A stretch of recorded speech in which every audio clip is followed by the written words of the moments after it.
Baik rekan-rekan mahasiswa, kita lanjutkan perkuliahan kita mengenai manajemen produksi ya. Jadi manajemen produksi yang akan kita lanjutkan dalam perkuliahan ini adalah bagaimana kita mengelola operation dan productivity. Jadi target kita paham mengenai konsep manajemen operasi, kemudian memahami juga tren industri manufaktur saat ini, dan memahami 10 area utama di dalam pengelolaan manufaktur atau pabrik. Seperti yang kita ketahui, sistem itu terdiri dari input, proses, dan output, di mana input di dalam manajemen produksi itu bisa kita ambil contoh, ada penyediaan bahan baku, kemudian pengelolaan bahan baku ya. Dan proses sendiri itu dimulai dari perencanaan, pengendalian produksi, pengendalian kualitas, perawatan fasilitas, kemudian penentuan standar prosedur ya, penentuan fasilitas produksi, dan penentuan harga pokok produksi. Dan outputnya merupakan pengelolaan produk jadi atau penjualan. Nah, 3 fungsi penting di dalam organisasi ini kita harus pahami bahwa ada 3 elemen penting. Yang pertama adalah marketing, ya, penjualan suatu produk. Ya. Kemudian juga production atau operation, bagaimana membuat satu produk.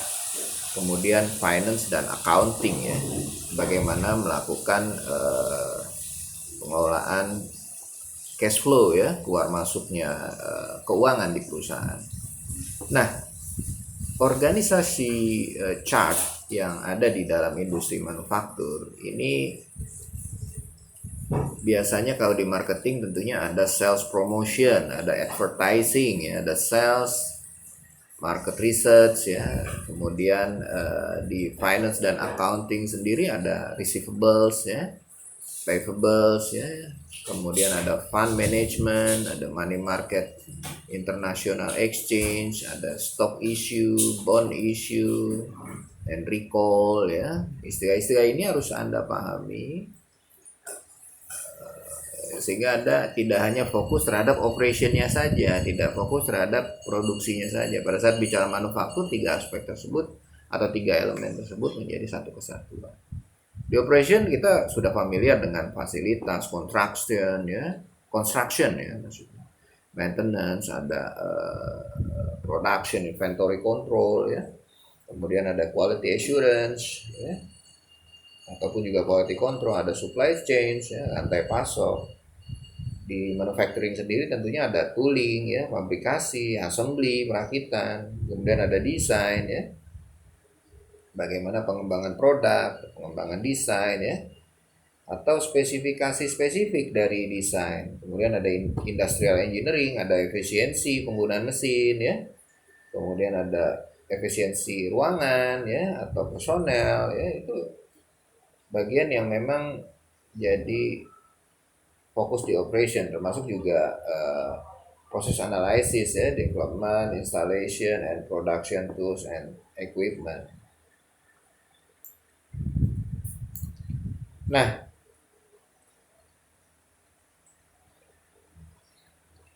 kita bisa lihat ya 10 area penting di dalam industri manufaktur ya, atau pabrik ya, atau produksi lah. Pertama, desain terhadap produk atau pelayanan. Kemudian yang kedua adalah mengelola kualitas. Kemudian bagaimana mengelola proses dan kapasitas ya. Kemudian lokasi yang strategi, layout yang strategi, kemudian sumber daya dan rancangan kerja ya, kemudian supply chain management, inventory management, penjadwalan, dan perawatan. Ini adalah 10 elemen penting di dalam industri manufaktur. Nah, signifikan event di dalam manufaktur ini kalau kita lihat historinya itu terdiri dari beberapa fase ya. Kalau kita lihat di sini Fase yang pertama itu era 1776 ya sampai 1980, ini semuanya masih fokus terhadap biaya. Ya. Seperti teorinya early concept itu 1776 sampai 1880, karyawan fokus terhadap spesialisasi, pekerjaan yang spesialisasi ya. Kemudian tahun 1880 sampai 1910 muncullah metode-metode ya, seperti Gantt chart ya, bagaimana mengelola data ya, kemudian motion, time studies ya, mengelola waktu, proses analisis dari beberapa ilmuwan ya, peneliti ya. Kemudian tahun 1910 sampai 1980 ini ada moving assembly line ya, kemudian ada statistic sampling, muncullah metode-metode baru ya.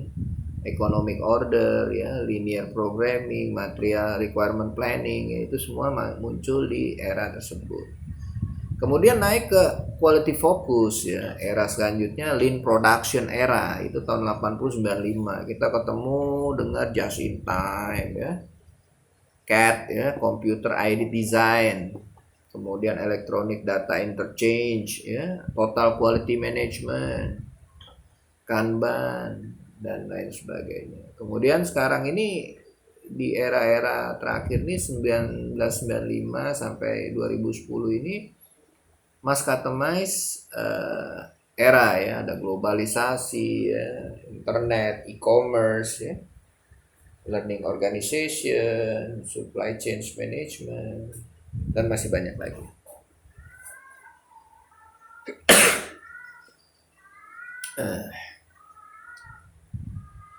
Nah, tren manajemen operasi ini kalau dulu fokus lokal dan atau nasional ya.